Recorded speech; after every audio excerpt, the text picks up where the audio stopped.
와서 렘프치 카레 난기요. 당원도 돼 전부 전부 쳐. 용이야 사바데. 영어도 돼. 다들 저거 제거 왔다. 산다 모니카를 제거. 산다 가면 또 산다 바바는 주도 일 제가 뭐라 땅. 아니 내 최동은 자로 봐. 근데 디길라 돼. 먼저 캘리포니아 베지돈 사바게 귤레 사바. 난 데리 때문에 빼고 좀 눈에 삼바 패지. 아, 슬라. 경고를 맺증이 패지 빼고 좀. 라스 되잖아. 5:15 to 7:30.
That is the Dalai Lama.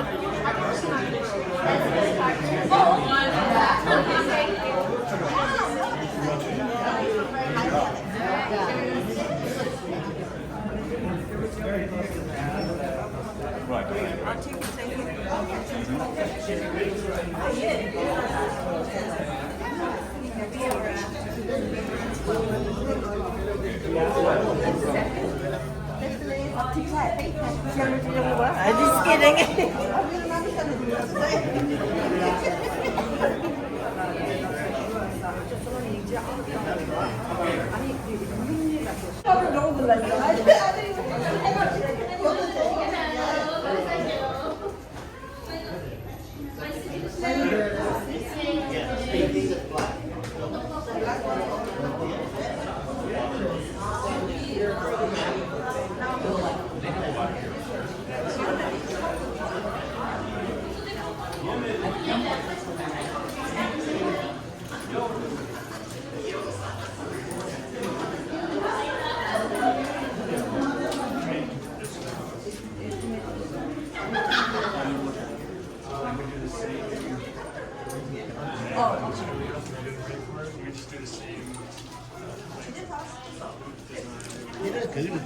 Jenny Mama, number 1.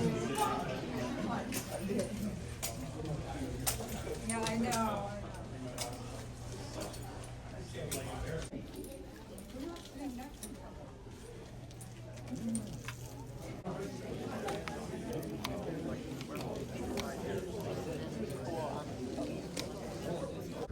다 먼저 테이터 볼러 주기에 기대죠. Welcome to the LA screening of Wisdom of Happiness. What a wonderful way to honor His Holiness's 90th birthday, which is celebrated worldwide as the Year of Compassion. And as you all know, His Holiness exudes kindness and compassion, and believes that compassion is one of the most important values that he tries to bring out to the humanity. And so I just wanted to say that, we are so fortunate to be able to see this film, because as you all know, His Holiness is 90 and can't travel as much. So I feel like this film is sort of like the bridge that's bringing His Holiness to us, for those of us who are not able to travel as far as India. But this film is not just a documentary about the Dalai Lama, but it's actually a film with His Holiness. And as you will see, there was a special camera that was placed, a mirror in front of His Holiness, so that when he speaks, looking into the camera is actually looking into the director's face. So it's a wonderful immersion, once in a lifetime experience. So I hope you'll enjoy it. And my name is Pema Choden. I'm the Vice President of the Tibetan Association of Southern California. We have many friends here. I'd like to thank you all. And actually, on behalf of all of you, I would like to thank the filmmakers, executive producer Richard Gere, Orrin Moverman, Robert Miller, and Manuel Bauer, who did the screenplay. So anyway, enjoy the movie, and please stay for about 10-15 minutes. At the end of the film, we'll have a Q&A session with some of our local Tibetan community leaders. So thank you and enjoy the film. One of you guys, please give your experience or what you thought of the film tonight. This is the book. Please start. Good evening, everyone. Just as I was said in the introduction, I have the honor and privilege to translate for His Holiness the Dalai Lama many times in India, here in the United States of America.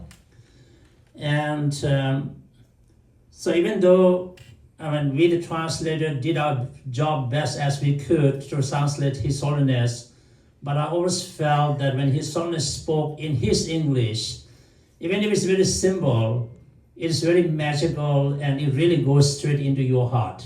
And that's something even as I think professional translator probably couldn't replicate, right? That's my experience, and everybody here today, we together experience His Holiness' words, right, in his own words. So I think His Holiness really spoke very simply, but things he said contain pragmatic wisdoms, if you will. He always said that when he traveled around the world, really he spoke about universal themes, right? And he really did not really teach Buddhism in a public arena, but he really wanted to speak about what he calls, my religion is simple, my religion is kindness. And so that's very much rooted in the sense of compassion, karuna, Tibetans call nyingche. Yeah? Just like Dr. Tenzin said, in his own simple way, but with his wisdom, he summarized all those 84,000 heaps of teaching. If you sum that up, basically he was saying, you are your own master. There can be no other master. Through calming yourself alone, you can find the master hard to find. In the West, we don't have vocabulary to translate Tibetan Buddhist concepts. For example, the word compassion. In the West, compassion is an emotion. In Tibetan, compassion is a state of mind. Emotions are not different from your mind. In Tibetan Buddhist psychology, there's one primary mind surrounded by 51 mental factors. Those are your emotions. Thank you, everybody. Me, comparing to these two guys over here, I'm nothing, because these two guys are the experts. I'm, as the president over here, I'm here to accommodate. I support you guys, and thank you so much. Thank you. Are there any questions from the audience? If there are any questions from the audience, if not, I'll go to my next question. Any other questions out there?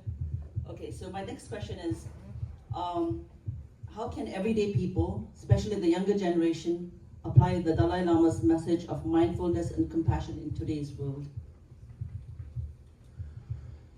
I think the way His Holiness spoke is something that we can all relate to, right? I don't think he specifically talked about compassion as described in the Buddhist teaching. There are many levels of compassion. He simply said that compassion is concern for others' well-being, and that any of us can understand. And so in every one of our lives, depending on our ability, if we can show a little bit of that concern for the people we are living together under the same roof, in the same neighborhood, or we meet at our workplace situation, I think in a sense we are putting that compassion in action, isn't it? That we don't want somebody to feel left out, as if that person does not belong to our society, isn't it? I think one of the issues we see in our country is the sense of loneliness, which I think for the Tibetan mind, it is really hard to fathom that. How can somebody feel really lonely in some sense? Maybe this is something to do with the way we have been socialized and brought up in our culture. Even His Holiness said, right? He described that, well, I'm a Buddhist monk, I don't have a wife, I don't have a kid, so it looks like I'm a lonely person here. But he feels that the whole world are his brothers and sisters. So he feels so connected to every one of us. And so that matters, isn't it? And of course, if we can show compassion for one person first, the one who really matters a lot in our life, then we can slowly can extend the scope of that compassion to include more and more people. So finally, if we could include all beings, so we call that is, great compassion, or Mahakaruna in Sanskrit, right? So I think we can all practice a little bit of that, show the concern for others. Earlier I said the word compassion is very misleading. For example, if you look at the Bible describes 6 types of compassion. Wonderful concepts. To face what is called happiness. At home, when I told about it to my son, the first word that came out of his mouth was Ningje. Tibetan word Ningje means pity. This pity is called sympathy, sympathetic pity. Aspect of compassion.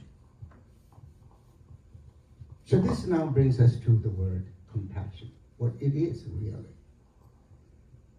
Compassion is not an emotion, it's a state of mind, but it's an active mind. In other words, it's a mind in action. If I understood correctly, he said that female leaders are more compassionate, and that a female Dalai Lama could be in the future. Do you believe that is so?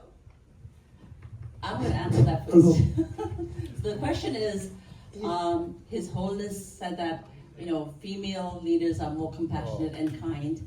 And do you feel that, is it possible to have a Dalai Lama that's a female? I'll pass it over to our panel for their input.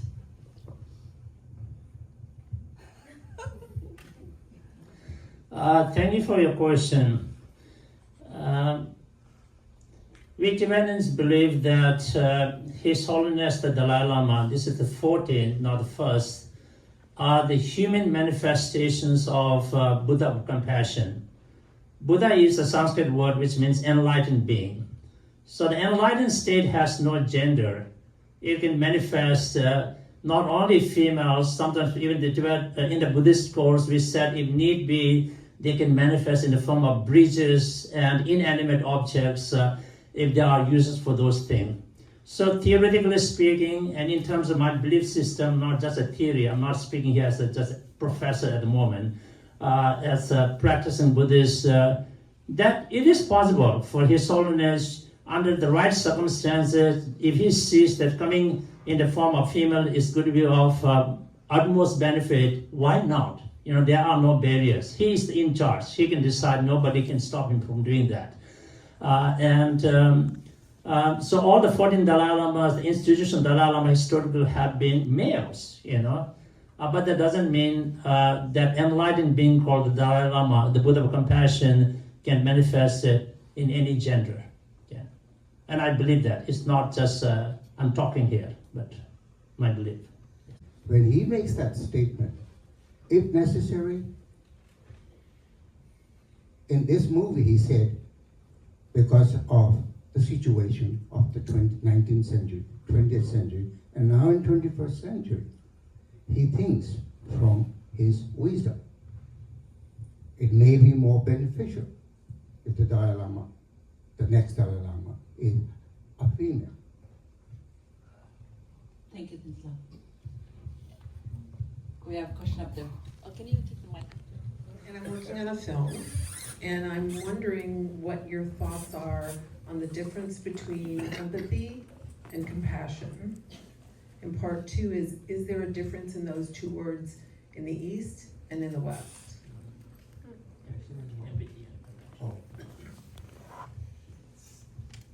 I think in English, I often find many interchangeably used empathy and compassion.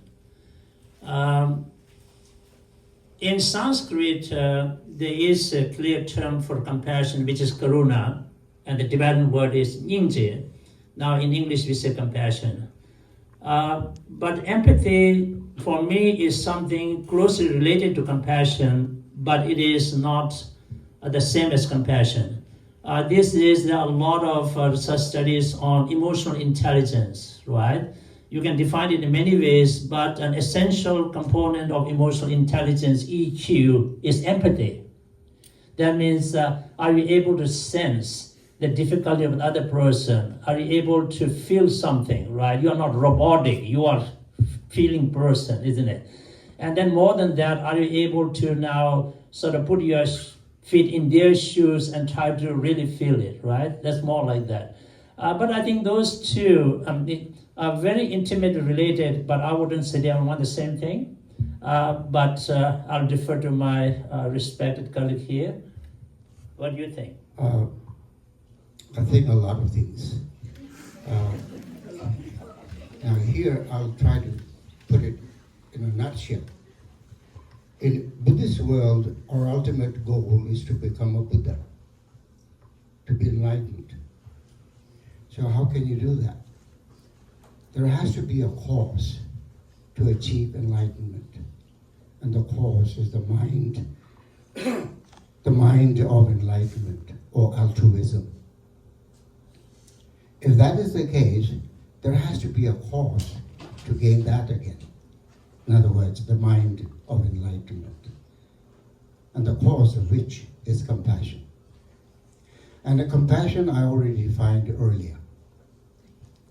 So then, if you want to gain compassion, or if you want to be a compassionate person, there has to be a cause. And the cause for compassion, among many other things, empathy is one. Thank you, Tisla. Thank you for having us. This is really cool. When the movie was happening, it felt really consistent, and then he said something that didn't make, like I didn't really follow very well. And he said that when he's meditating, most people meditate by clearing their mind, but he thinks, and then he said, the question he asks himself is something like, who am I? And then he said, I think he says an unanswerable question. And I'm curious why, of all the things you could think about why he said that, and whether that's his, is that the key question, or is that just one of the questions? Thank you. That's a very good question. So in Buddhism, as my friend said, from practice point of view, our goal is to be an enlightened person. And for that, we must have compassion. That's an essential part of your path to get there. But compassion alone is not going to get there. So you need other things, and one of which is what we call, realizing, understanding, realizing. We use different words in English: emptiness, selflessness. In Sanskrit, we use the word shunyata. In Pali, we use the word sunnata. In Tibetan, we call tongpanyi tangme. So I think His Holiness was kind of getting that, that it is very important for us, because, for example, somebody like me, I have this self-cherishing attitude, self-centeredness, right? The whole world revolves around me. I'm the center of the universe. With me. And then I grasp at, looks like there is a very fixed entity called Tenzin Dorji, or somebody says Dr. Dorji. There's something in me that's Dr. Dorji with me. But if you really use the analysis and the Buddhist analytical meditation and the practices, there is nothing to be found in my body and mind that's called Dr. Dorji with me. Because we are talking about the ontological status. Now I'm speaking like a professor here, right? Ontological reality. And who am I? What is Tenzin Dorji, right? So it's just a label, right? Somebody called me Tenzin Dorji. They are calling me Dr. Dorji, professor, whatever. It's just a label. There's nothing in me that is... Because Buddhism doesn't believe in a permanent soul. Yeah? Buddhism believes in selflessness, anatma, something, right? So I think His Holiness is saying that there's nothing to be attached and grasped that look like I'm the most important of all beings, isn't it? It's just a fabrication thought. So through meditation, if you take off that facade and fabrication, what you realize is you are just grasping at something that doesn't exist at all, very egoistic. So that's my understanding of that. Now, yeah, that question really it's a wonderful question. The first part of the question is the meditation part of it. His Holiness is saying that some believe that meditation means to empty your head, think nothing. In other words, that's really not meditation. Meditation is mentally very active. You may appear to be sitting still. You may appear to be in tranquility. You may appear to be really doing nothing. But actually, in your inner world, you're very active. In fact, in that world, nothing can obstruct your imagination, your perception, your conceptualization, your thinking. Nothing can obstruct it. In fact, when you stay in that analytical state of meditation, which is trying to figure out why 2 + 2 is 4. Now, in this case, we are not saying 2 + 2 is 4, and that's a fact. No. In my analytical meditation, I'm saying why 2 + 2 is 4, because it's ridiculous. Think about it. Somebody said 2 + 2 is 4, and we all accept it. But in reality, it's just ridiculous. There is no such thing as 2 or 4. These are all numbers that we came up with. That part of the concept of the analytical meditation leads you to the second part of your question. And that is, His Holiness is saying that every phenomenon, including what we call ourselves, self, every phenomenon, conceivable phenomenon, does not inherently exist by its own right. It exists only in dependence upon other factors. Among many other factors, the greatest factor, and in fact the most determining factor, is nomenclature, designation, imputation. labeling. You label a concept, it crystallizes, it sticks, and you take it as a fact. Buddhism tries to transcend that. The greatest achievement of Buddha is emptiness. That's what His Holiness was talking about. That's what Dr. Tenzin was talking about. The concept of emptiness. Emptiness does not mean nothing. Emptiness is the absence of something.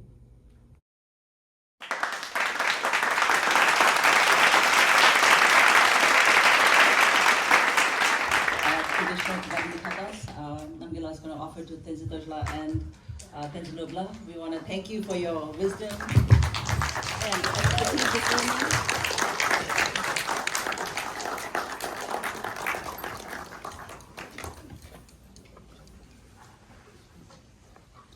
And thank you everyone for being here tonight.